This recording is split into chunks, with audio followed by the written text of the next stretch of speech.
হবিগঞ্জে একই স্থানে পৌর বিএনপি ও জেলা ছাত্রদল প্রতিবাদ সমাবেশ আর জাতীয় নাগরিক পার্টি এনসিপি পথসভা ডাকায় আইন শৃঙ্খলা পরিস্থিতির অবনতির আশঙ্কায় ১৪৪ ধারা জারি করেছে জেলা প্রশাসন।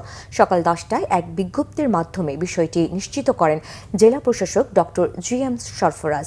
বিজ্ঞপ্তিতে উল্লেখ করা হয়, আজ পৌর এলাকায় পৌর বিএনপি ও জেলা ছাত্রদলের প্রতিবাদ সমাবেশ রয়েছে।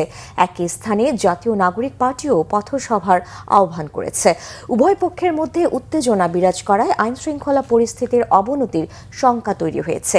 তাই ফৌজদারি কার্যবিধির ১৮৯৮ এর ১৪৪ ধারার বিধান অনুযায়ী পৌর এলাকায় সব ধরনের সভা সমাবেশ ও মাইকিং এর উপর নিষেধাজ্ঞা জারি করা হয়েছে। পুলিশ সুপার তারেক মাহমুদ বিষয়টি নিশ্চিত করে জানান, জনগণের স্বার্থে পুলিশ আইন শৃঙ্খলা নিয়ন্ত্রণে ভূমিকা পালন করবে। এদিকে হবিগঞ্জে গতরাতের হামলার প্রতিবাদে এনসিপি আজ সারা দেশে বিক্ষোভ সমাবেশের ডাক দিয়েছে।